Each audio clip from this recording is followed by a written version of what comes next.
es parte del comité ejecutivo también de la asociación. Bueno, entonces si quieren, en un minutito comenzamos, también a ver si se conecta alguien más de por aquí por Zoom. Y pues ya, para empezar punto.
Muy bien.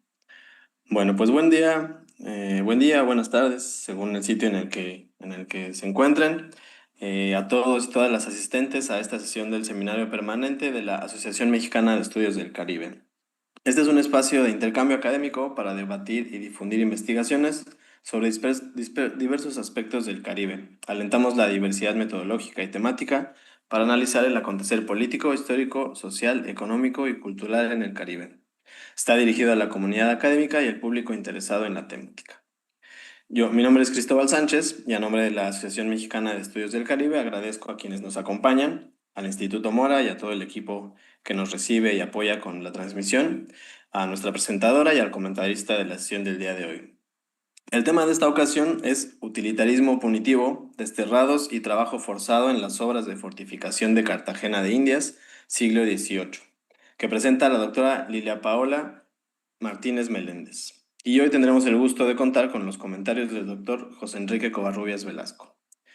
Para el desarrollo de la sesión, cada participante tendrá aproximadamente 30 minutos para su intervención. Comenzaremos por la presentadora y luego le daremos la palabra al comentarista y finalmente abriremos el espacio para el diálogo entre quienes nos acompañan o quienes nos ven en la transmisión. Entonces, bueno, para comenzar y antes de darle la palabra, voy a presentar brevemente a la doctora Martínez. Leeré una breve semblanza y ya luego le daré la palabra. La doctora Lilia Paola Martínez Meléndez es doctora en estudios latinoamericanos de la Universidad Nacional Autónoma de México, maestra en estudios latinoamericanos por la misma institución e historiadora de la Universidad de Cartagena, Colombia. Sus líneas de investigación se inscriben en la historia social, historia del delito e historia del Caribe, con análisis sobre el mundo laboral de los trabajadores de las fortificaciones de la cuenca Caribe durante el siglo XVIII y el castigo de destierro. Es autora de la tesis de maestría en historia, destierro, presidio y trabajo forzado en Nueva España y Nueva Granada en la segunda mitad del siglo XVIII de la UNAM y del artículo El trabajador a jornal en Cartagena en la segunda mitad del siglo XVIII, publicado en el Anuario de Historia Regional y de las Fronteras. Y bueno, entonces, doctora Lilia, le doy la palabra. Creo que tiene una presentación, entonces la puede compartir también y adelante con lo que nos va a compartir. Muchísimas gracias por estar aquí todos los presentes, por el espacio, por el tiempo que van a brindarme para escuchar muy vehementemente mi investigación y voy a compartir una pequeña presentación que tengo preparada para el día de hoy. ¿Se puede ver? Sí, sí se ve. Un momentito porque necesito. Sí se puede ver, ¿cierto? La presentación. Sí. O pasó a un Word. Está en la En presentación la, de Canva. en la presentación, perfecto. Si quieres ponerla en modo completo como hace rato. Sí, sí. Lo que quiero ver. porque necesito, bueno, mi presentación es esta, se titula así, justamente Utilitarismo Punitivo, Desterrados y Trabajo Forzado en las obras en las obras de fortificación de Cartagena, específicamente en la segunda mitad del siglo XVIII. Eh, Hago mucho énfasis en la segunda mitad del siglo XVIII porque fue el periodo en donde mayor eh, mm, documentación existe y más registros se han encontrado en materia de procesos de construcción de las fortalezas. ¿Por qué? Eso se los voy a estar explicando más adelante. Entonces, denme un momento, son varios elementos los que quiero o que voy a tener a consideración, por eso tengo un pequeño texto escrito, preparado, así que voy a proceder a leer en la medida en la que avanzo con la presentación visual que tenemos aquí presente. 5 minutitos en lo que encuentro.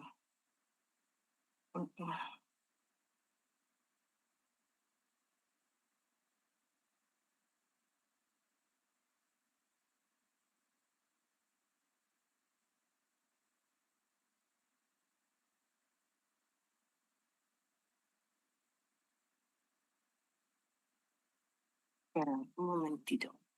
Aquí,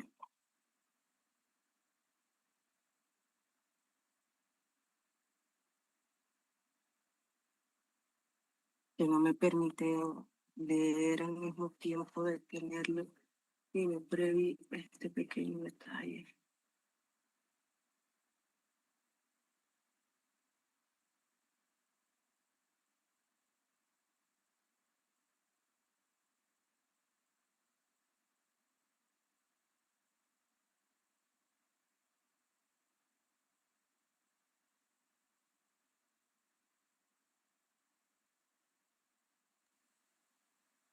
¿Tienes el documento en Word o cómo es Sí, para...? sí lo tengo en Word.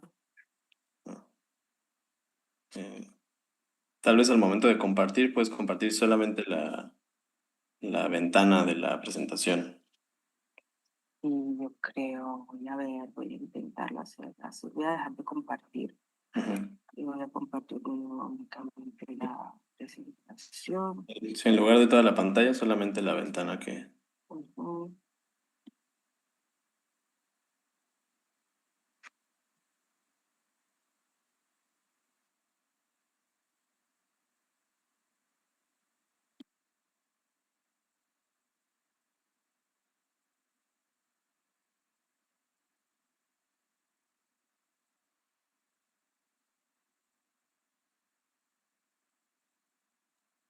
Hola, buenos días a todos. Aquí Perdón, estoy vale. horrible, pero estoy. Listo. Ya encontrada. Perdón por el pequeño retraso, pero ya la puedo tener aquí en otra pantalla que tengo en la mano. Procedo. Bien. Como imperio, esto es una pequeña presentación. Quiero empezar mostrándole estos datos. Esto es primero una recopilación de los datos de los empleados documentados para las obras de fortificación a partir de la década del 70 hasta 1802. Vamos a ver cuáles primero son estas obras o los frentes de trabajo en donde se ubicó la mayor cantidad de trabajadores forzados. Entonces, primero van a estar ubicados en las obras como la extracción de piedra en es una isla que está al occidente de la ciudad, es una isla que protege un poco la bahía mayor de la ciudad de Cartagena y allí se ubican los fuertes de San Bernardo, San Fernando, también están las canteras de piedra caliza y los hornos en donde se solidificaba o se trataba, o sea, hacía el tratamiento de esta piedra caliza para posteriormente llevarla hacia los espacios en donde se iban a colocar. Además, habían otras empleos o otros espacios laborales dentro de la ciudad, como la limpia de los espacios o planificación o la preparación del terreno para la ubicación de estos bloques de piedra, el traslado, la movilización de madera. Se necesitaban buzos para poder ubicar estos bloques de piedra para una obra específica que era la escollera de Boca Grande, que fue una obra adelantada por el ingeniero Antonio Arevalo, que era básicamente la búsqueda del cierre de la Boca Grande, literalmente, que es esa boca que une o que desconecta Cartagena desde el sur, ya que la Boca Chica, sí, bien, ya que la Boca Chica ya estaba fortificada hasta cierto punto con dos fortines, eh, San Fernando y San Bernardo, justamente en Boca Chica. Entonces, para todas estas obras que se estaban adelantando en la ciudad, se necesitaban trabajadores. Estos trabajadores, en buena medida, eran trabajadores libres, otra parte eran trabajadores esclavizados, pero una parte significativa eran trabajadores forzados. Estos trabajadores forzados entran dentro del espectro de trabajo punitivo, el trabajo penado, y es justamente parte de mi investigación es ver cómo llegaron estos trabajadores forzados o cómo se construyó esta figura de trabajador forzado y cómo se incorporó esta figura del desterrado y del trabajador forzado en las obras de fortificación que necesitaban un montón de mano de obra y de fuerza de trabajo. Entonces, básicamente aquí tengo un conteo de cuántos sobrestantes, capataces, artesanos, en general este era el sector de trabajadores libres que se requerían para el seguimiento, el avance de las obras de fortificación, pero también cuántos negros esclavos, y hay que hacer la salvedad, estos negros esclavos eran propiedad de la corona, eran esclavos del rey. Y por último, los reos desterrados que se encontraban ubicados en estas obras de fortificación. Entonces aquí ya tengo una gráfica un poquito más clara en donde nos muestra un par de ciclos de construcción muy claros. Primero, el que va desde 1700, en la década del 70, básicamente, se necesitó un volumen de trabajadores muy grande porque fue el momento en donde más obras se estaban adelantando y a partir de la década del 80 hasta los primeros años del siglo XIX, este volumen de trabajadores descendió muchísimo porque los trabajos que se estaban adelantando se basaban principalmente en el mantenimiento de las obras que ya se habían realizado, en la limpieza, en el desmonte, en la vigilancia y en la rotación de las milicias que estaban allí justamente para ya hacer el trabajo de vigilancia. ¿Qué me interesa de esta gráfica? Este tono azul marino, azul más oscurito, que está justamente a la cabeza de cada una de las barras. Vemos cómo en este primer ciclo, durante la década del 70, el volumen de trabajadores forzados es bastante importante, inclusive Bueno, mayor que el de los sí, ya lo negros vi. esclavizados. Perfecto, ahorita lo registro y entonces estamos en Laura, contacto. ¿Está bien? Laura, Laura Muñoz, Perdón, ¿podrías perdón, repetir el perdón, micrófono? perdón, perdón. Está bien. Disculpa. Entonces, en este tono verde vamos a ver a estos eh, trabajadores esclavizados que en este periodo justamente no se van a equiparar por mucho al volumen de trabajadores forzados que habían allí, pero un detalle importante, el volumen de trabajadores libres sí era semejante y en algunas ocasiones superaba la presencia tanto de trabajadores forzados como de esclavizados. Entonces, la presencia de Cartagena fue un imán para un montón de trabajadores y porque las obras requerían esta mano de obra, valga la redundancia, y la presencia de estos trabajadores trabajadores desterrados en condición de trabajos forzados, de trabajadores forzados, va a ser significativa y en eso he basado mis investigaciones. Teniendo en cuenta lo anterior, bueno, esta es otra gráfica que ilustra un poquito más esta presencia de trabajadores libres, trabajadores forzados y esclavizados en contraposición con otro tipo de mano de obra. Si lo pueden notar, quienes están aquí en esta barra representan la mano de obra cualificada, es decir, sobrestantes, capataces, artesanos. En estos grupos de artesanos entran talabarteros, herreros, carpinteros y todo el tipo y todos los oficios que requería la obra. pero el grueso de los trabajadores estaba representado por la mano de obra no cualificada, es decir, todos esos oficios, esos trabajos que no requerían de un conocimiento técnico tan especializado, pero que igual era necesario. No sé si alcancé a colocar. Ya posteriormente les voy a hablar un poquito sobre lo peligroso que resultó para los desterrados venir a trabajar a la ciudad, pues en ellos recaía buena parte del trabajo peligroso. O sea, ellos eran las personas que se ubicaban en las zonas o en los espacios de trabajo que más peligro representaba para la persona.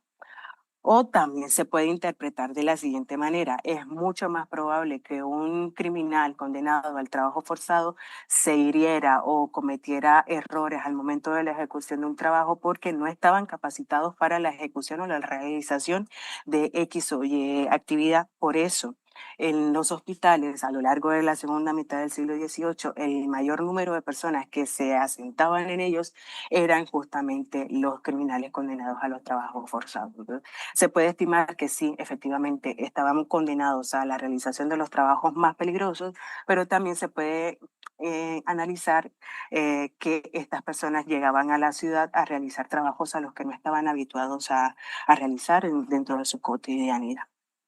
Bueno, ya teniendo claro, teniendo en cuenta lo anterior, procedo con la lectura. Como imperio militar, la monarquía española requirió del uso de una fuerza para mantener cohesionados los territorios americanos bajo su control a lo largo de 3 siglos.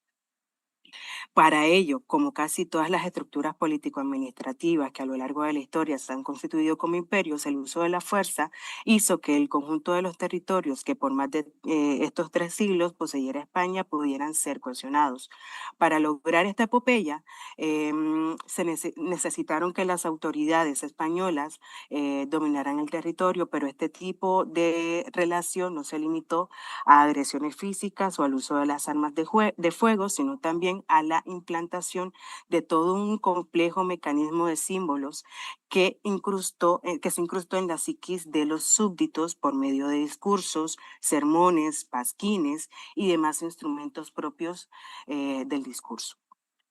Las razones por las cuales la corona española recurrió al uso de la población carcelaria como mano de obra forzada en Cartagena de Indias durante el siglo XVIII, poniendo el ejemplo de Cartagena de Indias porque no es la única ciudad que recibió este tipo de trabajadores forzados o hizo parte de los circuitos de intercambio de personal criminalizado.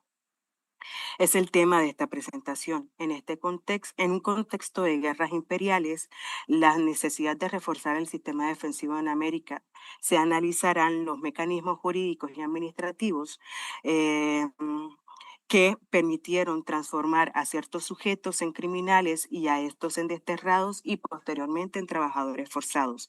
El estudio se centra en cómo esta política se integró al modelo racionalizado de control y aprovechamiento del recurso humano dentro del marco colonial Borbón, utilizando a Cartagena como caso representativo del uso punitivo de la fuerza de trabajo.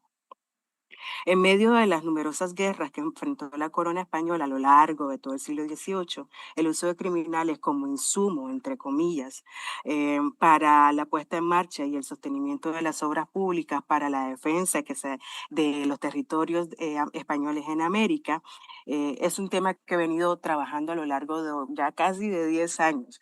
Entonces, soy muy insistente en el tema de los forzados y de la construcción de este sujeto, porque eso ha sido básicamente el insumo de mis temas de investigación.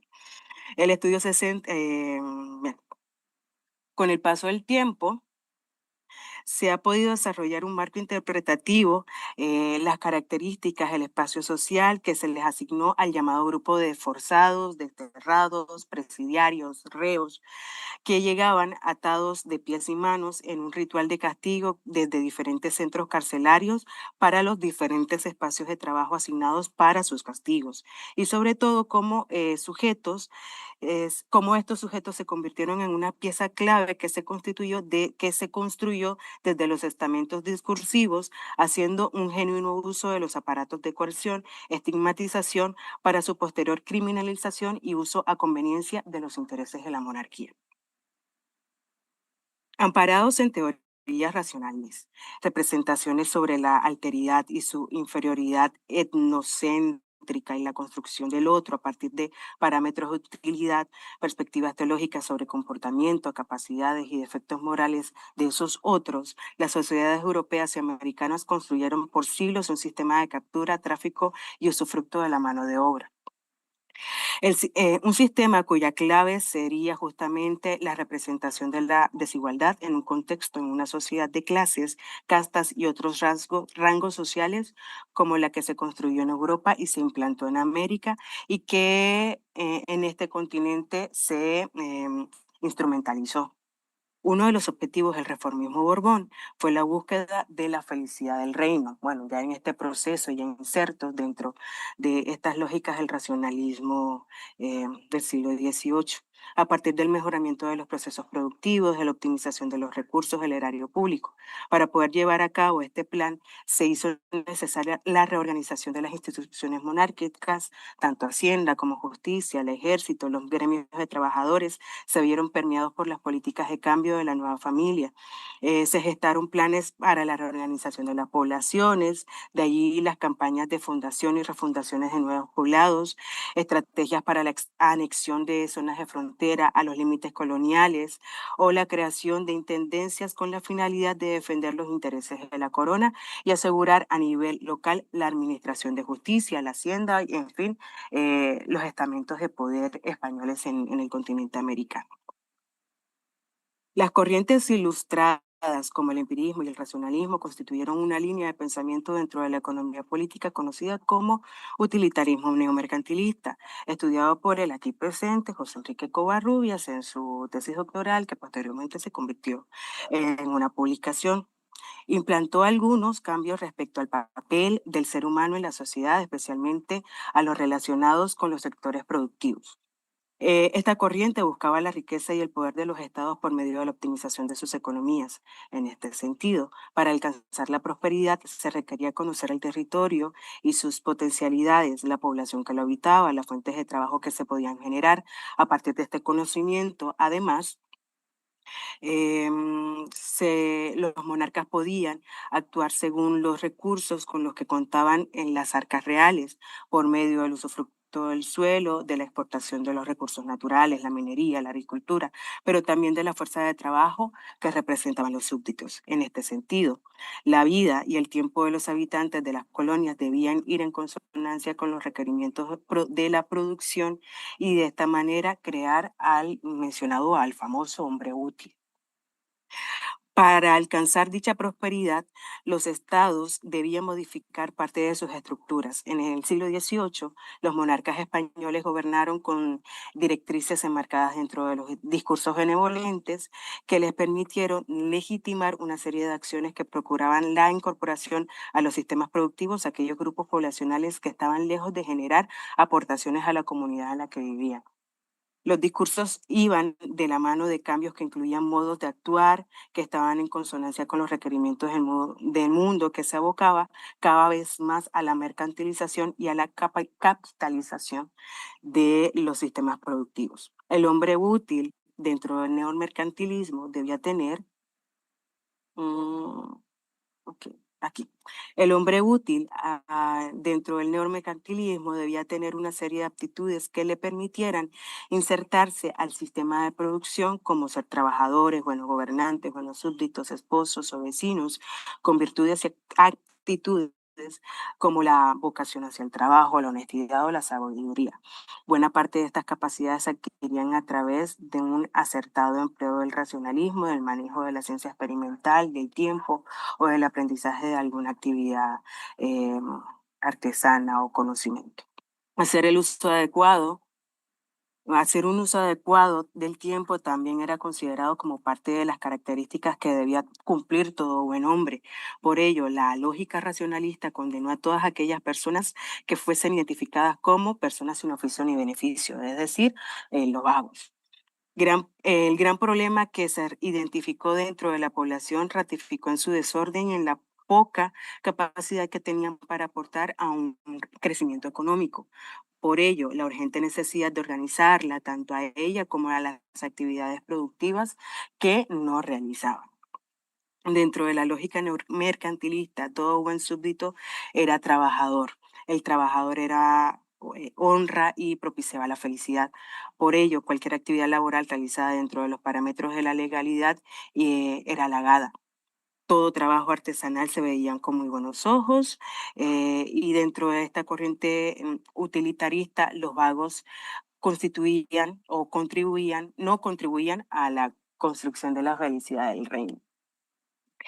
En medio de este corpus de políticas racionalistas se llevaron a cabo censos de población que se emitieron reglamentos para estructurar y reorganizar a los gremios. Por ejemplo, se pusieron en circulación proclamas que desdeñaban aquellas actitudes para la población que no eran consideradas como productivas, como la vagancia, el consumo de alcohol o las prácticas de juego de azar, teniendo como resultado una radiografía. Un porcentaje importante de la población, em, de la población o de los inspeccionada o ubicada en estos censos era catalogada como agentes o personas sin oficio ni beneficio.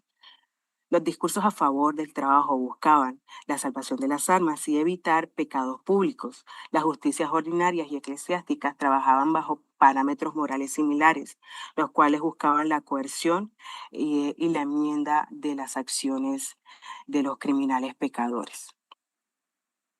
Ahora voy a hablar un poco de estos sujetos sin empleos, los vagos, que posteriormente fueron tratados como trabajadores forzados. Ya teniendo en cuenta esta idea de utilitarismo neomercantilista, les voy a explicar o voy a hablar un poquito sobre cómo esta idea de utilitarismo fue aplicada o cómo estos sujetos sin empleo fueron utilizados para poder hacerle eh, ir en consonancia con toda la lógica de la política económica monárquica de la época. Para el utilitarismo neomercantilista, las personas sin oficio eran sujetos susceptibles de ser catalogados o fichados como posibles elementos para la obtención de objetivos que se colocaron en marcha, pero para lograrlo se usó una estrategia: convertir a los sujetos vagos en criminales. En la Instrucción General para Gremios, que fue un bando de gobierno que se publicó en 1777, se anotaba lo siguiente: el público en lo que más se interesa es en que cada uno cumpla con esa actitud, su oficio, y no debe notarse a ninguno porque se aplique a este o aquel destino. Debidamente persuadir a todos que únicamente la ociosidad es la que debe ser impresa de nota de deshonra. La criminalización de las acciones de las personas sin oficio posibilitó lo que con el paso de las posturas del utilitarismo mercantilista sucediera como utilitarismo punitivo. Durante el periodo se percibía la pobreza como un problema de orden público y se solucionó el problema a través de la criminalización. Según Nicolás González, esta sociedad marcada por los parámetros del utilitarismo, los sujetos se dividían en útiles e inútiles. Los primeros eran aquellos que por medio de sus trabajos servían a la felicidad del reino, y los segundos eran grupos de personas considerados como egoístas, pues solo pensaban en su bienestar, y los perezosos, que por causa de la inanición se convertían en un lastre para la sociedad. Ser vago era también ser una condición impuesta. No, las personas sin oficio durante el periodo no eran simplemente vagos porque querían, sino porque en general las condiciones sociopolíticas de la población habitante en los virreinatos de América habitaban una pobreza generalizada. Entonces, eh, se acudió o se apeló a un discurso bastante conveniente al considerar buena parte de la población como potenciales criminales, para así tener canteras de trabajadores forzados constantemente ahí a la mano y que resultaron muy útiles para la ejecución de esos planes de defensa que se estaban adelantando, en este caso en Cartagena. Aunque es una práctica que se puede rastrear desde épocas muy antiguas, eh, en el siglo XVIII es cuando el utilitarismo punitivo se presentó de manera muchísimo más explícita. Los jueces empezaron a sentenciar a los presos a servir de manera forzada a la monarquía. Ejemplo, el elemento que ha permitido seguir una secuencia de imposición de castigos que llevó a miles, cientos, miles de sujetos a prestar estos servicios desde las galeras hasta los presidios, al trabajo forzado y se me olvidó colocar también al servicio de las armas. Algunos criminales también eran condenados a ser parte de las filas de la milicia y eso es un tema que trabajo también en un capítulo de un libro que acabo de ser publicado y que si tienen la oportunidad de ir y consultar, hablo principalmente de la pena al servicio de las armas. A pesar, ya voy a ir culminando, terminando. A pesar de que el castigo de destierro era lo suficientemente severo, apenas era el vehículo para la asignación de otro tipo de sanciones, las que les mencionaba anteriormente, las galeras, el trabajo forzado en las fortificaciones o el trabajo a servicio a las armas, o la pena a servicio a las armas. El papel de la población carcelaria dentro de las estrategias de defensa de la corona española no se limitó a la realización de los trabajos forzosos. También se incorporaron a la milicia y participaron en las expediciones colonizadoras de las zonas de frontera, eh, que aún no, que para este periodo, la segunda mitad del siglo XVIII, no logró o no habían logrado tener completo control.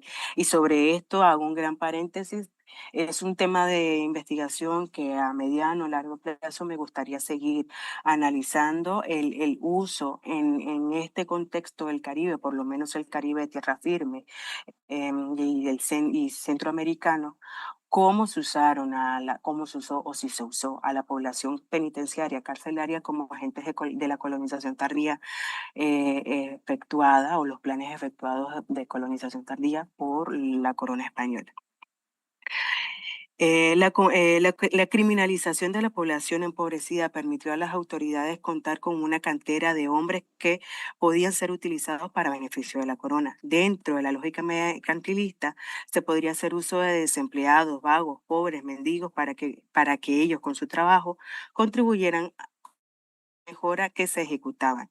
El uso del personal carcelario en las obras públicas, que si bien no era un mecanismo que se redujo al periodo de estudio y a los espacios laborales planteados, llegó a contener un sentido específico otorgado por el contexto, otorgar al máximo los recursos de la Hacienda en momentos en los que la realización de grandes gastos en materia de defensa militar, pues España estaba en constantes guerras a lo largo de todo el siglo XVIII, y la corrección de los sujetos transgresores a la ley. Si bien una parte importante de estas personas que eran condenadas al trabajo forzado eran vagos, no quiere decir que todas esas personas no contaran con un prontuario delictivo importante. Habían criminales, habían personas que habían cometido crímenes desde el homicidio, el abigeato, el uxoricidio, habían sodomitas. El abanico de crímenes era bastante grande, no eran únicamente vagos. Sí hubo una clasificación entre crímenes feos y crímenes no feos, pero ya eso sería materia de análisis para otro espacio porque ya luego me extiendo mucho. Ya para ir culminando y no extenderme demasiado, eh, Cartagena era un espacio, pero también lo fue el Morro en La Habana, pero también lo fue San Juan de Ulúa en la Nueva España. Fueron espacios muy puntuales en donde después de la toma de La Habana, en el 62, si no estoy mal, se llevó a cabo o se implantó o se incorporó un montón de capital y la misma Corona buscó dentro de sus instancias, estamentos, la manera de optimizar los recursos que se tenían. Ya para concluir, Mm, que luego, bien, la organización de la sociedad hispanoamericana del siglo XVIII estuvo delimitada por la desigualdad. La alta proporción de personas sin oficio a lo largo de todo el continente fue sin duda un problema que las autoridades buscaban solucionar. La falta de fuentes de trabajo, la carestía de la vida, el bajo nivel adquisitivo de las personas se conjugaron en momentos en los que las políticas de la corona estaban encaminadas a resguardar sus intereses ante las constantes amenazas de sus enemigos. La población desempleada fue un problema para todos los sectores de la sociedad colonial. Las levas de vagos eran la forma en la que las autoridades realizaban purgas que contenían lógicas racionales y utilitaristas. Limpiar, cercenar y eliminar a todas las formas de desorden causados por la vagancia fue uno de los objetivos trazados por la lógica de buen gobierno. El uso de vagos dentro de los espacios laborales permitió tener una mano de obra com- que complementara, perdón, el trabajo que hacía la población esclavizada y libre, haciendo la salvedad, no era únicamente el uso de vagos, sino el uso de personal presidiario. Criminales complementaron la presencia sí, la presencia de trabajadores forzados, de trabajadores libres, de trabajadores esclavizados dentro de estas obras de fortificación. A Cartagena durante el siglo XVIII, especialmente en la segunda mitad de esta centuria, llegó un gran número de población sin oficio y criminalizada y criminales provenientes de otros espacios del imperio, misma que había llegado en calidad de desterrada, destinada a compensar la mano de obra que se requería para las defensas. El racionalismo utilitarista se extendió además a la manera en la que se aplicaba la justicia. Se buscaba que con las penas que se imponía el sistema pudiera haberse beneficiado en cierto grado. No obstante, el carácter de muchos de los castigos aplicados en la época estaba muy lejos de ser completamente utilitarista, porque ahí viene otro trasfondo.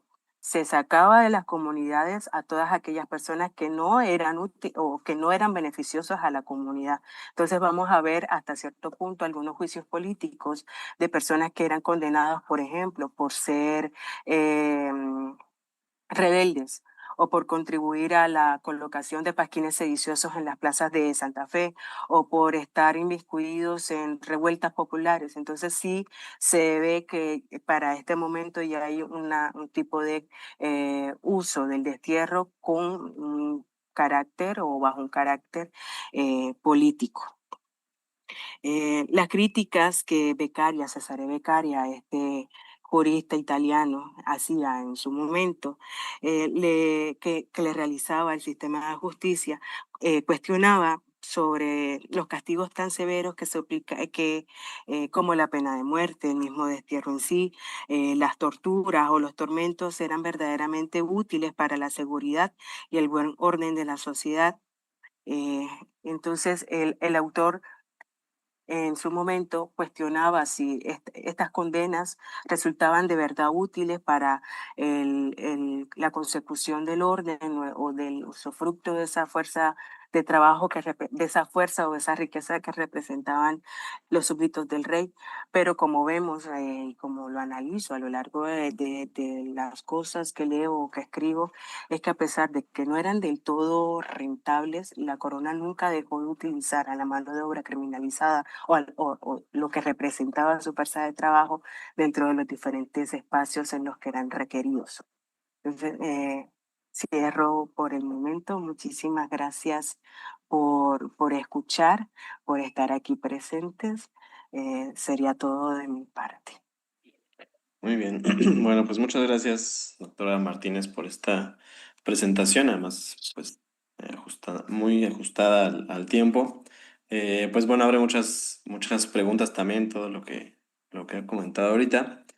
Pero bueno, antes de pasar a las preguntas que hará seguramente el público, vamos a darle la palabra al doctor Covarrubias, que nos va a hacer el favor de hacer unos comentarios a la presentación de la doctora Lilia. Antes de darle la palabra, doctor, le voy a presentar brevemente con una semblanza biográfica. Bueno, el doctor José Enrique Covarrubias, que es profesor e investigador del Instituto de Investigaciones Históricas de la UNAM, tiene estudios de licenciatura y maestría en Historia en la UNAM y de doctorado en la Universidad de Hamburgo. Algunas de las obras que ha publicado, entre los libros se encuentra Visión extranjera de México, de 1840 a 1867, el estudio de las costumbres y la situación social, La moneda de cobre en México, un problema administrativo. En busca del hombre útil, un estudio comparativo del utilitarismo neomercantilista en México y Europa, que es de este año, entonces pues bastante adecuado. Varias coordinaciones de libros colectivos como Economía, Ciencia y Política, ensayo sobre Alexander von Humboldt, a 200 años de la publicación del ensayo político sobre el Reino de la Nueva España, y La modernización del porfiriato vista por los viajeros, coordinado con Itzel Toledo. Y bueno, varios textos relacionados con el tema del utilitarismo, ¿no? Además del ya mencionado libro, La ciencia del gobierno, la economía política y la utilidad en el ideario de Campomanes y Jovellanos, la utilidad de la religión y de la iglesia como argumento proclerical hacia mediados del siglo XIX en México, y Fomento, utilidad e historia en el pensamiento económico de Lucas Alamán, entre muchas otras obras, ¿no? Entonces, bueno, sin más, doctor Covarrubias, le cedo la palabra. Muchas gracias por estar aquí. Muchas gracias. Bueno, nada más una aclaración, porque a lo mejor yo me equivoqué a la hora de poner las fechas en la semblanza. En realidad es un libro de hace 20 años, es de 2005 y fue publicado precisamente por la UNAM y por el Instituto Mora. Bueno, entonces inicio mi comentario. Agradezco a la doctora Lilia Paola Martínez y al doctor Cristóbal Sánchez el haberme invitado a comentar el texto intitulado del destierro al trabajo forzado, utilitarismo punitivo en el puerto de Cartagena de Indias en el siglo XVIII, escrito por la doctora Martínez, quien aborda en dicho texto cuestiones cuya relevancia para la investigación del periodo me parece evidente, sobre todo cuando se quiere comprender bien los propósitos políticos y la lógica económica desde la que la corona española procedió en muchas de las medidas tomadas por ella durante el siglo XVIII. Como lo escribe la doctora Martínez Meléndez, los propósitos políticos de la corona eran reafianzar su poder en las posesiones americanas, mucho de esto en función de la defensa exterior, en tanto que la lógica económica seguida era la promoción de individuos útiles al Estado que por lo mismo evitaran o dejaran atrás la ociosidad, para dar curso a la mayor diligencia económica de que fueran capaces. La doctora Martínez se remite al contexto de cambios y reformas encaminadas al fortalecimiento de los ramos productivos, la intensificación y aumento del comercio, la mayor recaudación de ingresos fiscales y otras varias que por entonces marcaron el contexto entero de Hispanoamérica y no solo del Caribe, que es la región que más le interesa. Sin lugar a dudas, profundizar en esta temática forma parte todavía de la agenda de investigación de los historiadores de las ideas y los historiadores económicos enfrascados en esa época, quienes no pueden soslayar el afán reformista que fue propio de ella, principalmente en la segunda mitad del siglo XVIII, cuando dicho afán se hizo más visible y fructífero. Comenzaré por referirme al argumento central de la doctora Martínez en su texto, para después hacer algunos comentarios al respecto en la idea de entablar un diálogo con ella y aportar lo que yo pueda para el esclarecimiento de la temática trabajada actualmente por ella, la cual, según deduzco de la lectura, debe cuajar en una obra de varios capítulos, ¿no? Porque ahí en el texto ella se refiere como este capítulo, ¿no? Entonces supongo que va a ser una obra más amplia, ¿no? De suerte que asumo, así, que pues está preparando un libro, ¿no? O alguna obra de esas dimensiones. Como lo señala el título de su escrito, el propósito de la autora no es otro que el mostrar el sentido utilitario con el que la corona procede en la época borbónica al destinar a trabajos forzados de infraestructura y de otro tipo a individuos señalados y encarcelados por la corona a causa de llevar una vida de ocio y vagancia, de suerte que al realizar dichas labores, estas personas contribuirán a reforzar el aparato defensivo de la población portuaria. Se persigue así, mediante esta política, el principio de hacer de todo hombre ocioso un hombre útil e incorporarlo a la contribución que la corona exige de sus vasallos americanos para optimizar la economía y el uso de recursos disponibles, incluida la mano de obra.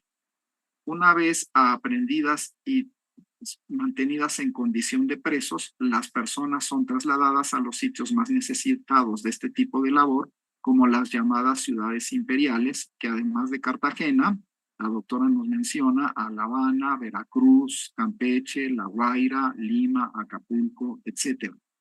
Se trata entonces del uso punitivo de la fuerza de trabajo, algo que en realidad es algo que se practica por la corona desde buen tiempo atrás, pero que en el siglo XVIII refleja el espíritu utilitario antes referido, enmarcado en un contexto de mercantilismo que considera justificado el uso del poder y la autoridad del Estado para racionalizar en términos económicos el recurso a la fuerza de trabajo disponible.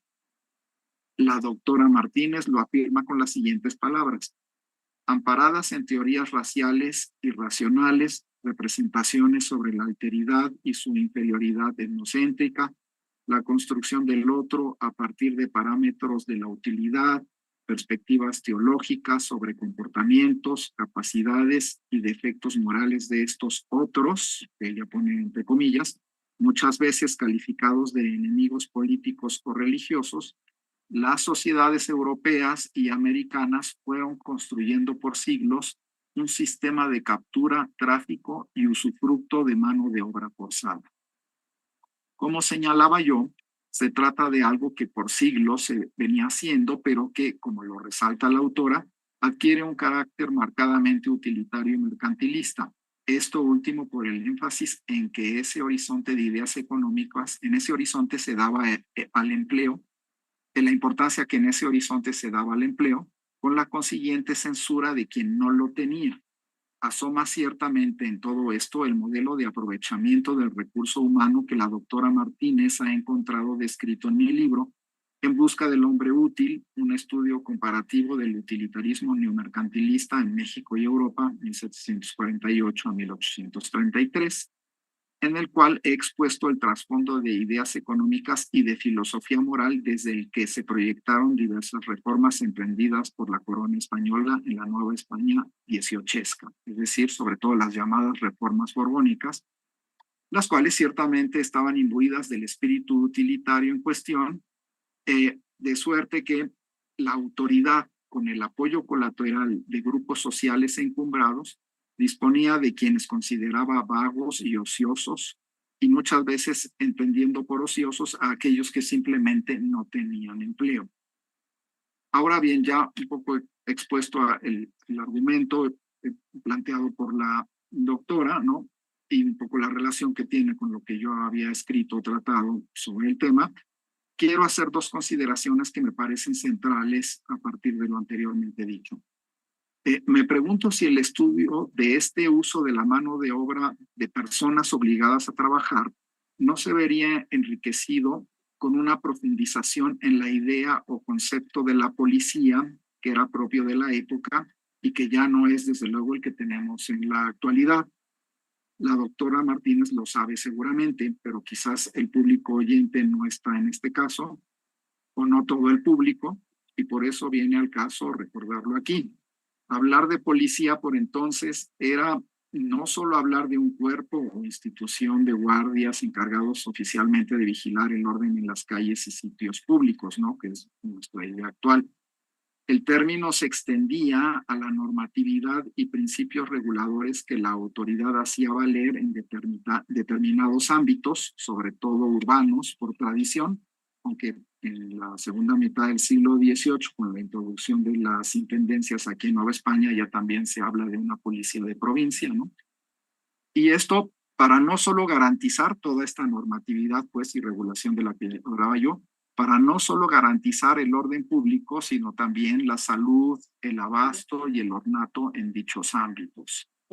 Es decir, era una concepción muy, muy amplia que también podía incluir hasta la misma arquitectura o el tipo de edificios que se construían en los distintos lugares, ¿no? Muchos contemporáneos consideraron esta cuestión del uso y destino de la mano de obra de gente tomada como vagos u ociosos como un asunto de policía. Con todo, algunos difusores importantes de las ideas utilitaristas que nos interesan, como Bernardo Ward en su proyecto económico de 1762, que fue una obra muy leída en todo el Imperio Español en plan de guía y criterio para entender las metas y sentido de las reformas, apunta a considerar el recogimiento y uso provechoso de gente ociosa y debilitada como un asunto de Estado, así lo llama, ¿no? En que éste asume y coordina labores de caridad tradicionalmente confiadas a órdenes e instituciones religiosas de una manera mucho más directa que como antes se hacía. Es decir, parecería que Watt quiere como una estatización, vamos a decir, o una mayor estatización de este tipo de, pues, labor de asistencia, caridad, beneficencia, etcétera. Una especie de extensión del goce de la autoridad de la corona en el patronato regio a la gestión de la caridad en que anteriormente la iglesia tenía más autonomía y criterio propio para proceder. Es decir, pues esta tónica mucho más injerencista que tuvo la corona, digamos lo que Ward está llamando el Estado, si usa ese término, ¿no? Pues dentro de este tipo, digamos, de tarea social y pública, ¿no? Sería interesante indagar si este talante caritativo del Estado que está persiguiendo Ward, que la doctora Martínez registra bajo el término benevolente, ¿no? Porque incluso aquí en la exposición que nos hizo ella usó este término, ¿no? Habla de monarcas del siglo XVIII que gobiernan ahora con discursos más benevolentes que lo que era habitual, ¿no? En fin, si esto no supone que mientras que cierto tipo de empleo de trabajo, por ejemplo, de gente débil como ancianos, huérfanos, etcétera, está pasando a ser entendido como del resorte de la labor caritativa del Estado, en cambio, el trabajo forzado de mendigos falsos, que es como tradicionalmente se consideraba a mucha de esta gente que estaba ociosa, pero que no podía justificar ese ocio, pues porque si estaban sanos, si estaban en edad de trabajar, etcétera, no eran ancianos, no eran huérfanos, viudas, etcétera, ¿no? En fin, si este trabajo forzado que la corona le aplicaba a lo que serían mendigos falsos, queda totalmente asignado al campo de la policía, que por estas fechas, en autores como Ward y otros campomanes, es cada vez más entendida en un sentido economicista y con el pleno ejercicio de este poder y autoridad que la corona por entonces pues se está poniendo en práctica, ¿no? Porque eso pues también lo resaltó la doctora Martínez en su exposición, que parece que están, digamos, todavía siendo más insidiosos y más autoritarios los funcionarios, ¿no? La gente que gobierna las posesiones americanas, pues en esta persecución, digamos, de los mendigos falsos o la gente ociosa que no debería de estarlo, ¿no? Aquí también se me ocurre que es interesante, doctora Martínez, hacer una lectura, supongo que usted conoce, este libro de Enriqueta Quirós, que es precisamente investigadora del Instituto Mora, ¿no? Que es, el libro se llama Economía, Obras Públicas y Trabajadores Urbanos, Ciudad de México, 1687 a 1807, que también, digamos, toma informaciones y en algunos pasajes pues hace alusión a mi libro, ¿no? Toma algunas de las cuestiones que yo ahí expongo, ¿no? Y que, pues como dice el título, está trabajando un tema muy cercano al de usted y que pone también mucho énfasis en el peso del utilitarismo y de las ideas económicas en general, pues, de tipo mercantilista de esa época, respecto de la política de empleo que se está siguiendo aquí en Nueva España. Yo creo que sí sería una lectura muy interesante y que le puede dar incluso hasta elementos para poder hacer algunas comparaciones, ¿no? Yo veía aquí que sobre todo, por ejemplo, entre las páginas 34 y 43, en que hay un pasaje intitulado La continuidad de la escolástica y el cambio hacia la modernidad dentro del utilitarismo hispano del siglo XVIII, justamente está tratando algo parecido a esto que estoy yo diciendo, es decir, como dentro de una temática que ha sido tradicional de la corona, en el caso de Enriqueta es más bien pues, la creación del empleo, ver un poco también esta cuestión pues, de que la gente contribuya, digamos, al bien público o bien común, pero ella también poniendo mucho énfasis en la función que le toca a la Real Hacienda en todo esto, ¿no? Cómo ella registra el cambio, cierto cambio, a partir del carácter más utilitarista que tienen estas medidas del siglo XVIII, ¿no? Entonces yo creo que ahí sería muy interesante. Usted ya cuando tome la palabra, pues nos explicará si sí conoce este trabajo y si quizás ya algo un poquito reflexionado de quizás establecer algunos paralelos. Ella, por ejemplo, habla de cómo a partir de la crisis de finales del siglo XVII, con el famoso motín aquel de 1692, se empieza aquí a hablar en México por parte de las autoridades de una plebe, es decir, como un sector de población que se ha vuelto un tanto difícil, violento, al parecer inmanejable, y que pues al que hay que de alguna manera pues tomar en cuenta en la política de creación de empleo, y es a la gente a la que en gran medida pues, se dirige, por ejemplo, un nuevo cierto criterio y nuevos espacios de empleo en los cuales va a ser muy importante la gestión de la hacienda, ¿no? Entonces ahí, por ejemplo, habría un punto de comparación muy interesante para lo que usted está trabajando. Ahora, la segunda consideración, algo de lo que yo quedé convencido al escribir En busca del hombre útil y estudiar este utilitarismo neomercantilista, fue el hecho de que funcionarios como José de Gálvez y otros que implementaron estas ideas en las colonias americanas realmente creían que ellos harían una transformación económica decisiva en estos territorios, y en este sentido es importante tener siempre en cuenta que las épocas no son a este respecto iguales. Existen momentos en que un cierto entusiasmo parece apoderarse de quienes consideran que viven épocas o momentos de cambio trascendentes, ya sea porque creen reconocerlos en lo que está ocurriendo o creen reconocer un potencial de cambio pues, en su entorno. Y empiezan, digamos, pues como a notar gérmenes así como muy evidentes de transformación, que pues, solo requieren, digamos, de algunas medidas y de una cierta facilitación para que pues se ponga dicha transformación en curso, ¿no? Esto para mí está claro que es algo que ocurría con Gálvez, ¿no? Lo señalaba yo con el ejemplo de Gálvez.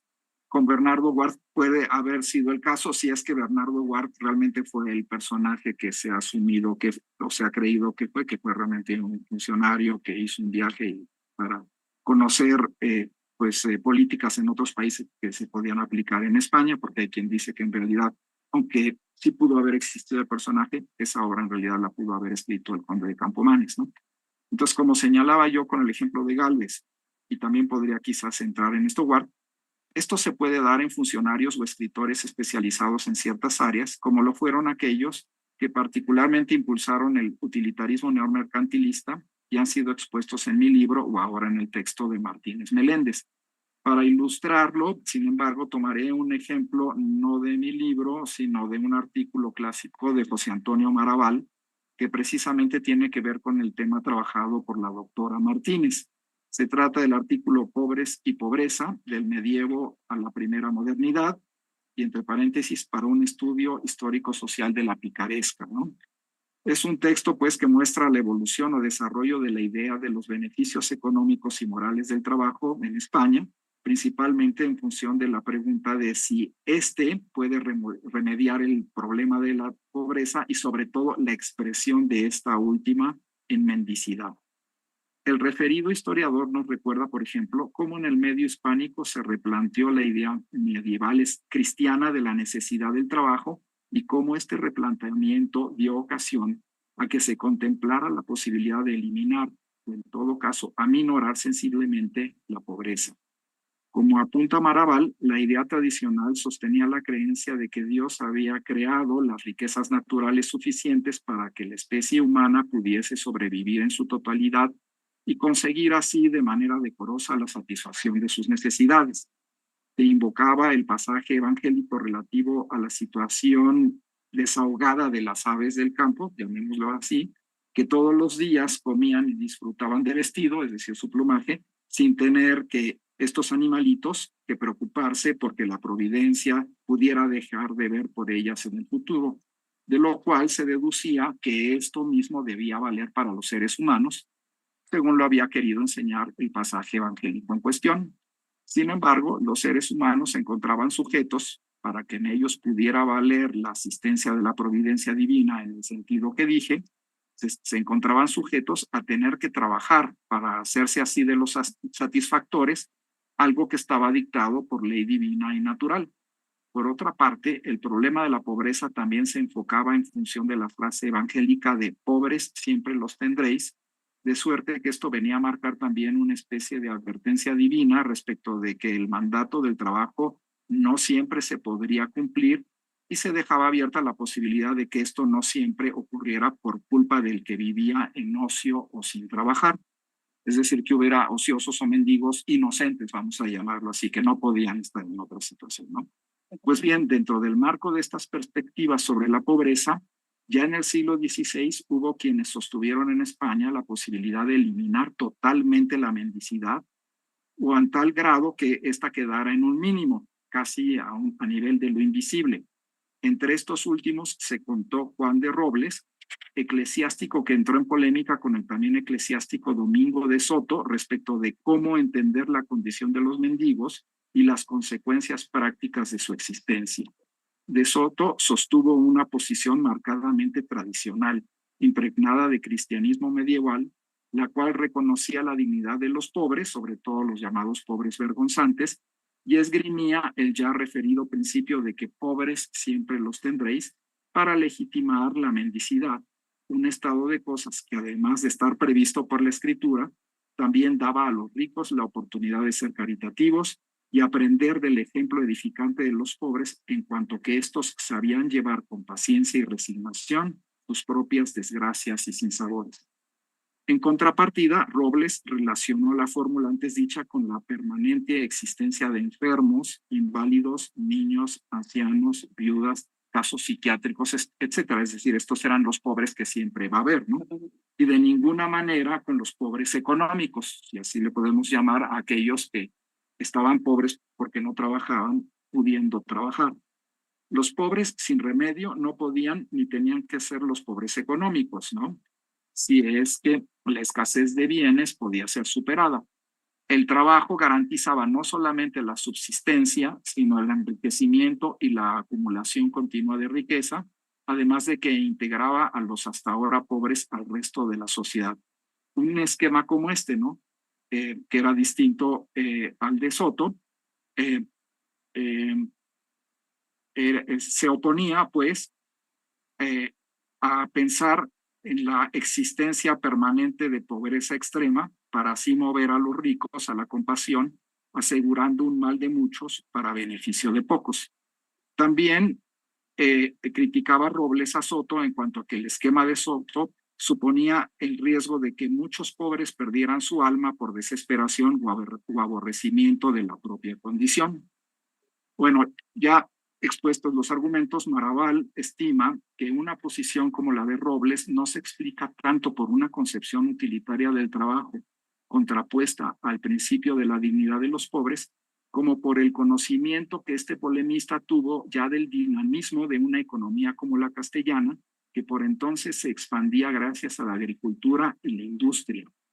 Soto se habría atenido más a una idea estática de la producción, del consumo y las relaciones comerciales, de las que los pobres solo iban a participar siempre a un nivel mínimo, dependiendo inevitablemente de la ayuda de los demás. Comparado este caso con el tema que nos ocupa, creo que es importante incorporar también la cuestión del tipo de visión que se está teniendo en el medio hispánico de la economía más avanzada en el siglo XVIII y cómo en contextos de mucho entusiasmo por parte de los funcionarios e intelectuales respecto de la asequibilidad de sus metas económicas, aquellos que aparentemente no quieren colaborar a esto son vistos como doblemente culpables.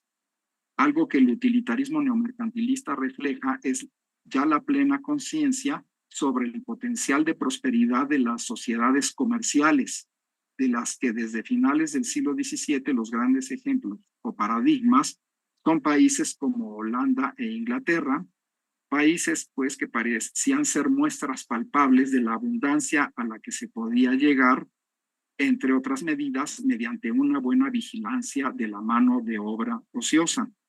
Y aquí, por ejemplo, muy importante, pues el caso de la workhouse o la casa de trabajo en Inglaterra, que era justamente la manera de forzar a muchos de los pobres y de la gente considerada ociosa o en mendicidad a que trabajaran.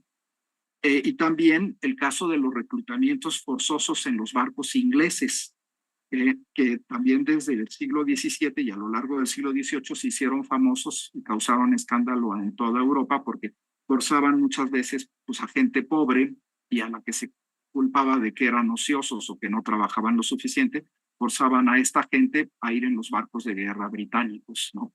Entonces ahí también hay un caso interesante y tómese en cuenta que muchos de estos funcionarios como Gálvez, Campomanes y luego incluso Jovellanos ya a finales del siglo, son gente intelectuales que están muy pendientes de lo que está pasando en otros países y están haciendo equiparaciones en qué se ha hecho allá y qué se puede hacer acá, ¿no? Basta con atender, por ejemplo, a cómo autores paradigmáticos de esta corriente, pues, el utilitarismo neomercantilista en el medio hispánico, como Campomanes y Bernardo Ward, continuamente tomaban a Inglaterra y su imperio como referente para dar una idea de lo que ellos llamaban riqueza nacional y para organizar los esfuerzos conducentes al máximo incremento posible de esta última. Instituciones del tipo de la Workhouse inglesa eran vistas como ejemplares y de importancia clave en los logros económicos que en un país como Inglaterra venía alcanzando desde que se había desarrollado como una potencia comercial y militar a finales del siglo XVII, ¿no? Entonces, en esto, bueno, yo en mi libro sí expongo que también hay ciertas diferencias, porque, bueno, en el caso de los países católicos hay como un sentimiento de caridad y beneficencia que es más suave, más integrativo, no quizás a veces, quizás el anglosajón podría ser todavía más punitivo, por lo menos en la cuestión psicológica de hacerse culpable a aquel al que se estaba acusando de ocioso, ¿no? Pero de todos modos, pues más o menos las cosas psicológicamente operaban de una manera parecida, es decir, si ya sabemos cuál es el secreto de la riqueza, y ahí está Inglaterra, está Holanda, están otros países, también tomaban algunos casos, en algunos casos ejemplos de Francia y otros países, ¿no? Si esto lo estamos viendo y ya está comprobado y esta gente no quiere colaborar, pues entonces más culpables son, ¿no? Porque están negándose a algo que parece una verdad evidente, ¿no? Podría añadir yo algunas otras consideraciones, pero tengo aquí mis comentarios que he reducido a dos aspectos que me parecen de importancia fundamental para entender el sentido de las medidas tomadas bajo la tónica del utilitarismo mercantilista y muy en relación con la problemática que nos ha presentado la doctora Martínez.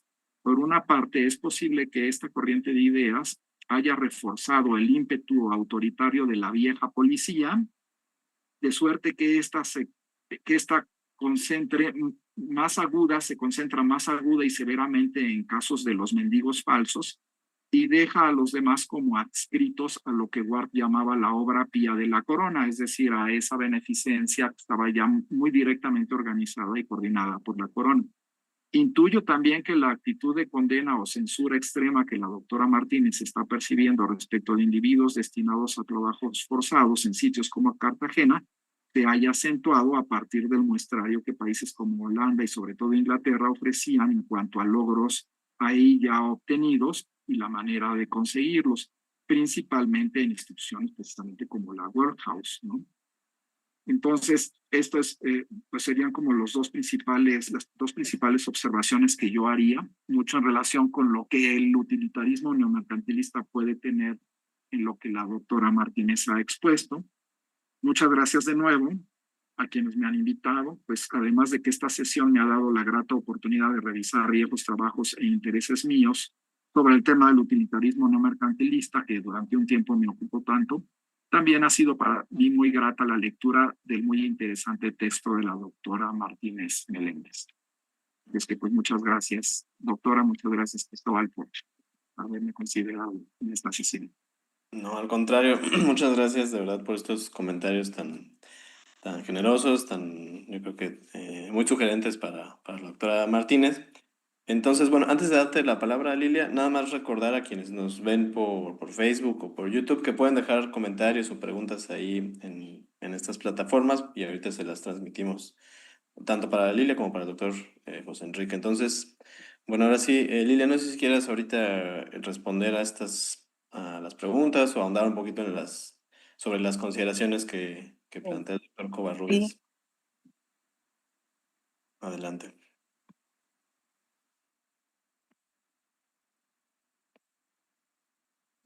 Bueno, creo que tiene algunos Temas de problemas. conexión y escucho sus intervenciones de manera tardía. ¿Ustedes me escuchan bien? Ahora te escuchamos bien, si quieres. Sí, sí. Sí, necesito ubicarme en un mejor lugar porque la conectividad está siendo un poquito problemática. Ok. Bueno, entonces damos un tiempo a ver si, Lo si no encuentro también mejor. aquí los que están conectados, quienes están conectados en Zoom también pueden, ya sea ahorita abrir sus micrófonos y hacer alguna pregunta o también ponerlas aquí en el chat. Pero bueno, Lilia, ahí ya tienes mejor conexión. Sí, yo Ok, creo que sí, no, sí se me escucha mejor, que se sí. estaba un poco retardado. Claro. Eh, Estoy en la biblioteca de la universidad y muchísima gente usa la misma red, pero bueno. Em, Justo sobre el asunto de policía, sí, el doctor Covarrubia tiene toda la razón, eh, pero por cuestiones muy propias de los procesos de construcción de una tesis doctoral, tenía que acotarme al tema. Si seguía ahondando sobre esta idea de la policía, ¿no? Como estas instituciones parecidas a la Santa Hermandad que ya estaban en funcionamiento en los espacios rurales, que ya estaban en estos espacios de vigilancia, de control, de persecución, de hacer esas levas. No esa policía como tal, sino esa policía como esos márgenes de conducta, de buena convivencia entre personas que habitan un espacio y esos códigos de conducta y buena convivencia van desde saber tirar las aguas residuales o saber en dónde colocar un cadáver o saber cómo comportarse luego en una fiesta pública. Entonces, esos códigos y esos manuales sí me hubiera gustado estudiarlos y analizarlos en cuanto a los procesos de vinculación de algunos sujetos a estos procesos judiciales. Pero para efectos prácticos en mi investigación me concentré ya propiamente en lo que pasó después del proceso de criminalización, que fue justamente desde el momento en el que estas personas llegan a las cárceles y posteriormente la Real Audiencia de Santa Fe decreta o emite la sentencia de destierro y la sentencia de trabajos forzados. Me concentro muchísimo en el viaje. Hago todo un proceso, un capítulo está completamente dedicado a cómo es esa logística que lleva o que llevó a las autoridades a cohesionar o a controlar a la población condenada, a moverla desde un punto A hasta un punto B. Para eso se necesitaba todo un proceso de control, de dominio, de asignación de personas responsables, de saber a quiénes se iban a encargar la colocación de las esposas, por ejemplo. Entonces eso conllevaba a una logística específica. Por eso en mi tesis me concentro más en el proceso posterior a la criminalización y no a esos discursos que llevaron a la construcción propiamente del sujeto criminal, que no es un mal proyecto de investigación a futuras oportunidades. Yo creo que en Colombia ahorita se están dando unas discusiones respecto a la revisión en cómo se ha ejercido justicia y porque tiene una repercusión directa en la actualidad en nuestro país y es una brecha historiográfica que bien no es nueva, pero sí está teniendo de alguna manera nuevos focos y nuevas perspectivas que son bastante interesantes de leer, de acercarse y de abordar. Eso por un lado. Por el otro lado, ay, ahorita no recuerdo el término, pero esta persona que es vaga no porque quiera a propósito, sino porque no puede, hago la salvedad. Sí habían casos de personas muy jóvenes condenadas a los trabajos, al destierro y eran personas que eran enviadas por sus propias familias. Es decir, si un niño de 13 años no se acogía a los mandamientos de su papá, el papá podría tomarlo de la mano, llevarlo a los tribunales de Santa Fe y decir, llévenselo, porque a mí no me hace caso. Ese es el caso de un niño de 13 años que terminó como mozo en uno de los barcos guardacostas de Cartagena y fue enviado precisamente por su papá y después condenado por la Real Audiencia a servir como mozo en los barcos guardacostas. El destino de ese niño, aunque es particular, sí deja entrever que no necesariamente por ser infante o por ser enfermo, algunas personas eran exceptuadas de la condena de destierro. Tengo otros casos de personas condenadas al destierro que estaban en unas condiciones de precariedad física o de deterioro de su salud física muy grandes y aún así seguían en esta condición de destierro. Por eso en mi tesis hago esa gran salvedad. a pesar de que se quería esa utilización de la fuerza de trabajo, la corona no solamente buscaba la utilización de su fuerza de trabajo, sino controlar también o depurar a las sociedades de donde fueron sacadas estas personas, de estas personas que fueron extraídas de ahí. Entonces, en Cartagena había muchísimos desterrados en condición de destierro perpetuo que tenían problemas de salud muy graves.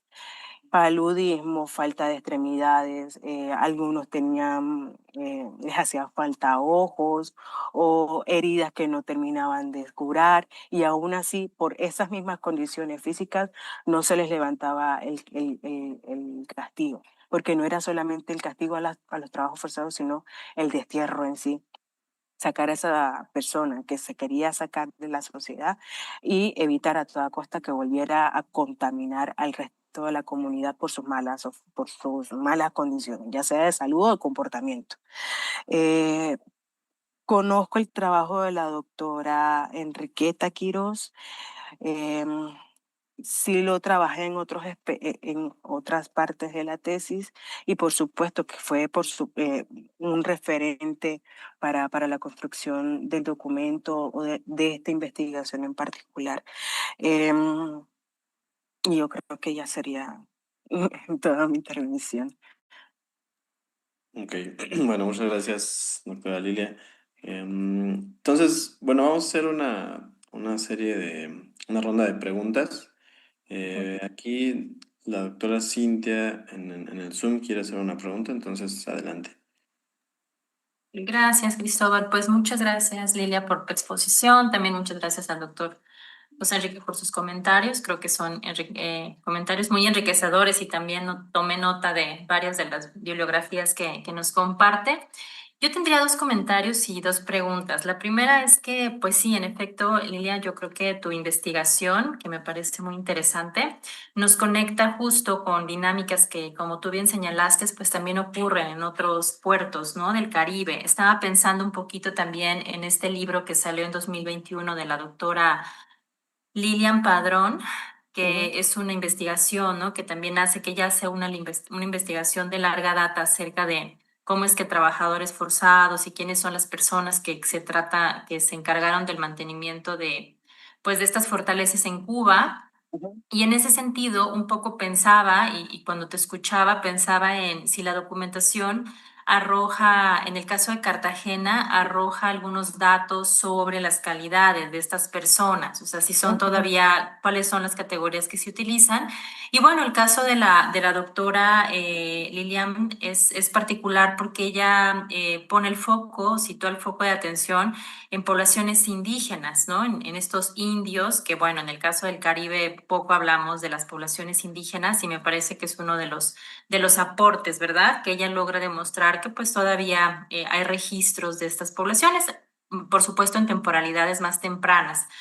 Entonces, en ese caso, Lilia, ¿tú has encontrado algún tipo de trabajador forzado o artesana, o de actividades más artesanales, o de pronto estos trabajadores calificados que pertenecieran, por ejemplo, que se les denominaran como indios?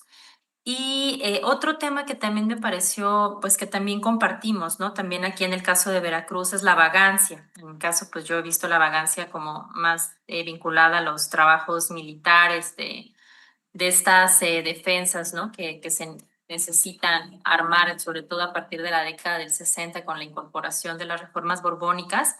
Entonces, yo te quería preguntar si en tu caso, allá en Cartagena, has notado algún aumento, por ejemplo, de estas levas, ¿no?, que a lo mejor pueden ser, que también estar vinculadas con el tipo de población que tú estás estudiando. O sea, hay un aumento de estas levas. Y bueno, finalmente yo creo que con la investigación del doctor Covarrubias, pues a mí también en su momento me sirvió mucho para pensar en esta categoría que es muy de ese siglo, ¿no? De ser útil, ¿no? O sea, que todo gira en torno a este concepto de utilidad, ¿no? Este concepto ilustrado de utilidad, que me parece que rescatas muy bien, ¿no? Y enfatizas muy bien. Esa parte a mí me gusta mucho porque sí, sin duda, son conceptos que aunque seguimos utilizándolos en el presente, pues digamos que el significado de estos conceptos pues ha cambiado, ¿no? Entonces, en ese sentido también creo que es una relectura muy enriquecedora y pues que nos sigue vinculando pues a este libro del doctor Enrique, ¿verdad? Pero bueno, hasta ahí lo dejaría y muchas gracias a los dos por sus intervenciones y también a ti, Cristóbal, por llevar esta sesión. Sería todo. Gracias. Bueno, Lilia, ¿quieres responder? Sí, sí, claro. Gracias por la pregunta, Cintia. Sí, habían criminales, por supuesto, indígenas, habían criminales blancos, habían criminales esclavizados, habían criminales negros, gentes de todos los colores. El asunto es que no se castigaba de la misma forma. Por lo general, a los libres de todos los colores se les destinaba a los trabajos forzados y también a algunos negros esclavizados se les enviaba a Cartagena y ellos cambiaban su condición. Dejaban de ser esclavos, propiedad individual de una persona, y pasaban a ser esclavos del rey. El tema de los esclavos del rey es un asunto bastante interesante porque eran esclavos propiedad de la corona y la corona usaba varios artilugios y artificios para poder hacerse de esta mano de obra. Ahora, el tema de los indios es bastante muy interesante. Eran personas que se les reasignaba un nuevo espacio para seguir siendo indios tributarios. Allí el trabajo del indígena no se enfocaba en las obras de fortificación como tal, sino que seguían siendo indios tributarios en otros pueblos. Y algunos casos que noto, y es particular, se hacía el énfasis de que se tenían que destinar estos indios a pueblos de buen temperamento, haciendo el reconocimiento de que el temperamento en Cartagena es bastante horrible, por no decirlo más. El trabajo en sí, en la ciudad, ya, o el destierro en sí, ya era una condena. Y si se condenaba a estos indios, a pueblos de indios de buen temperamento, era porque de alguna u otra manera se quería conservar se quería proteger o salvaguardar la capacidad tributaria de este indio criminal. Entonces sí había allí una diferenciación en cuanto a clase, raza, en la forma en la que la Real Audiencia de Santa Fe aplicó el castigo de destierro en este contexto tan específico en el que que les estoy compartiendo. Y sobre el aumento de las levas, yo sí quisiera y ojalá tuviera el tiempo y los recursos para hacer un análisis en el tiempo un poquito más grande para poder levantar la información, los datos necesarios para decir en tales años se hacía tal número de levas para tal número de población, y poder compararlo con la información que ya tengo sobre la segunda mitad del siglo XVIII. Pero sí es una ventana de investigación que me gustaría tener para poder solidificar algunos de los argumentos que tengo en la actualidad. Muy bien. Bueno, por si alguien más se anima aquí, o bueno, mientras alguien más se anima aquí en el Zoom, nada más te transmito unos saludos que hay en Facebook y en YouTube del doctor Germán Guía de la Universidad Simón Bolívar de Venezuela. Manda saludos. También Jesús Serna nos envía saludos. Héctor, Soledad Elizabeth Sanz también envía saludos desde la Universidad Cristóbal Colón en Veracruz y además comenta que muy interesante el tema, sobre todo para comprender el tema del uso de mano de obra forzada en la construcción de fortificaciones, por ejemplo en San Juan de Ulúa, ¿no? En Veracruz. Y bueno, en YouTube Miguel Ángel Ramírez te felicita igualmente y hace una pregunta. ¿Cómo siguió, a ver si tú sabes, cómo siguió el sistema de trabajos forzados y punitivos en Cartagena de Indias en el siglo XIX? Es ujú, decir, en el contexto de independencia de las colonias iberoamericanas. No sé si tienes sí. alguna información. Ujú. No de esa, o sea, tengo entendido es que la forma de eh, punición a partir del castigo o del destierro no desapareció o no desaparece. O sea, todavía en la actualidad vemos que el trabajo penal, el castigo al trabajo penal, el trabajo penado, es una forma de castigo constante a lo largo de la historia de las sociedades y en muchos puntos del mundo. Entonces vemos que simplemente cambia la denominación con la que se asigna el castigo. vemos en el siglo XIX va a estar un poquito más potencializado porque estos castigos se aplicaban a todos aquellos agentes o actores políticos que no iban en consonancia con los modelos políticos que se estaban construyendo o moldeando a lo largo del siglo. Esa condena de destierro pasa a ser exilio, por ejemplo. Y la vamos a ver mucho más potencializada a lo largo del 20 y en el siglo XXI vamos a ver cómo ese exilio es la migración. Entonces, esta idea del destierro, de salir de nuestros espacios en donde tenemos de nuestras redes vitales, ha estado presente a lo largo de toda la historia y en múltiples formas, simplemente se le cambia la denominación. Ujú. Ok, muy bien, Lilian. Y bueno, otra pregunta de David Méndez, que está aquí también. Dice, ¿influyó? Y si fue así, ¿en qué medida influyó el episodio del sitio de Cartagena en la Guerra del Asiento, unas décadas atrás de la temporalidad que nos expones, en la posterior intensificación de las políticas punitivas y utilitarias? Es que era un periodo donde era constante la amenaza británica y corsaria en el Caribe, ¿no? Entonces, sí, sí influyó este episodio.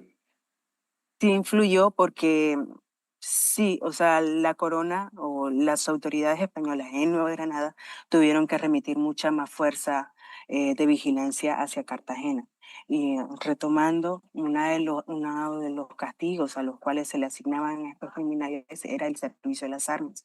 Entonces, de alguna u otra manera, estos planes de construcción, reparación y remodelación de los sistemas de defensa se acompañaban de fuerza militar, de elementos de las filas de los escuadrones de pie fijo para poder hacer ese ejercicio, ese efectivo ejercicio de la vigilancia y de la defensa de los territorios costeros. Ok, muy bien. Bueno, la doctora Teresa Cortés también dejó sus felicitaciones. Bueno, si no hay nada más, yo puedo hacer una pregunta que es así como más para ahondar un poquito en la investigación que realizaste doctoral, la investigación doctoral. ¿Podrías tal vez, por ejemplo, para la gente que no sabe mucho cómo es la investigación histórica o este tipo de investigación, Ujú. eh, por ejemplo, ¿conoces algún caso o tienes fresco, mejor dicho, algún caso de alguna persona que hayas podido rastrear así como su trayectoria, ¿no? Y que nos puedas andar, bueno, Ujú.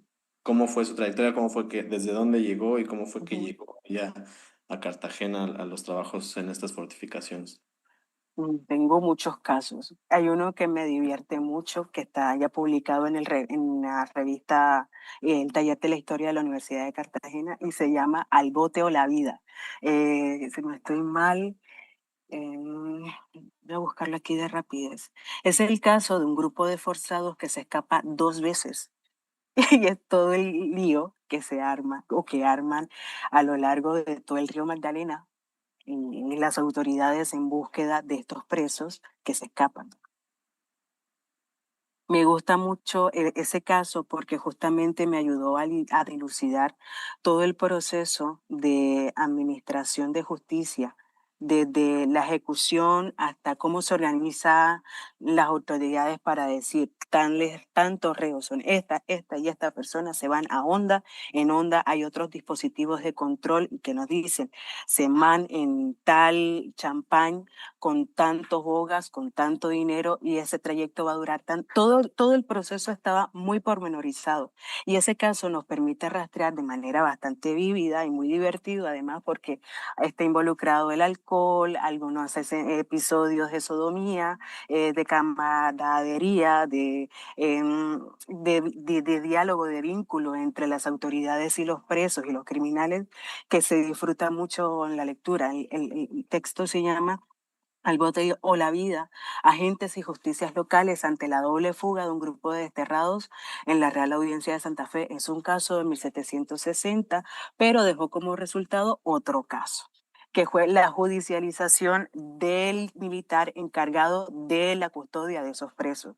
Y ahí uno puede ir armando una bola de sucesos bastante interesantes sobre cómo una travesura de unos presos que se resistían a la implantación de la justicia termina posteriormente en una viuda, casi viuda, reclamándole al rey que por favor dejen a su esposo libre porque ella está muriendo de hambre en conjunto con sus hijos. Entonces, sí, hay muchísimas historias por contar y en la tesis no quise como irme por esas ramas porque la narración como tal de los hechos particulares de estos sujetos dan para otros escritos, otros espacios, otros momentos también.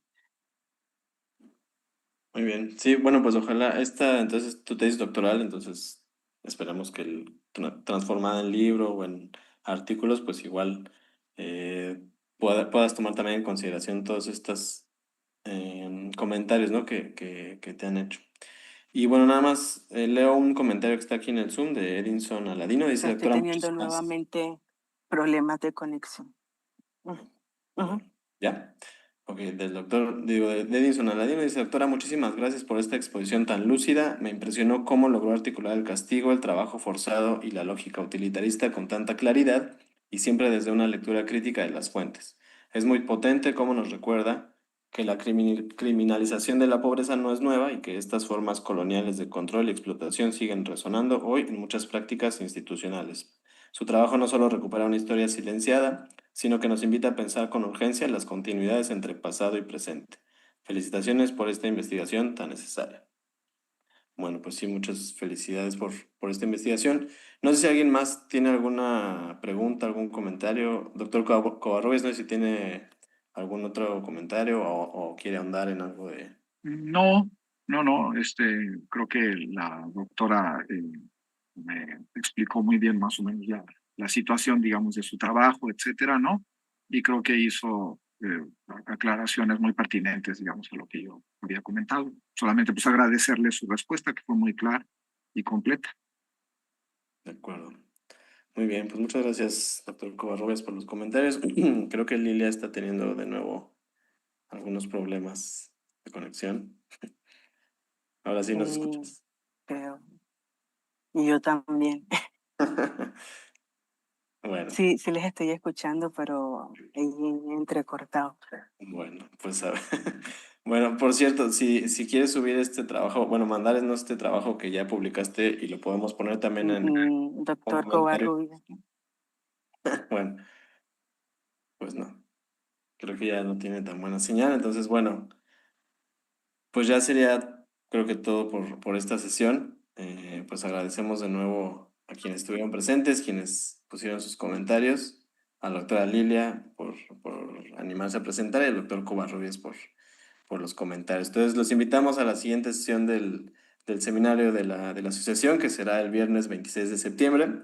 Pondremos por ahí los avisos pertinentes. Pero bueno, pues por hoy sería todo y muchas gracias a todas. Cristóbal, nada más una intervención antes de que cierres. Como Lilia no escuchó lo del artículo, creo que sí valdría la pena si lo comparte, porque no se Tengo muy publica mala acá, ¿no? conexión A ahorita. veces no circulan mucho por acá. Sí, les Sí, escribo. lo podríamos colocar en nuestras redes. Si quieren, ahorita yo la contacto. Bueno, seguramente ya anoté por acá el título y con gusto en días posteriores, pues también para las personas que pues quieran ahondar en este tema, pues lo podemos con gusto compartir. Sí, sí, por favor, ¿me pueden repetir lo anterior sobre el artículo? Este artículo que ya publicaste del taller Ah, del historiador, que el, nos lo el, el, envíes para poderlo poner, digamos, como enlace ok, también en los comentarios de esta sesión. aquí tengo el enlace, quedó aquí. Fue muy divertido, es una historia que todavía no termino de leer, pero vuelvo a ella cada que estoy aburrida porque tiene un montón de elementos divertidísimos. Muy bien. Que haya condenado a Salas, que será el encargado de trasladar a los presos de Santa Fe a Cartagena por ebrio, porque se andaba emborrachando con los presos, es un detalle bastante disfrutable para uno que está tan encerrado y que se acompaña a veces únicamente por una botella de cerveza. Saber que no somos los únicos irresponsables es muy alentador. Muy bien. Sí, muchas gracias, Lilia. Ya lo copié aquí, lo vamos a poner en las redes de la asociación.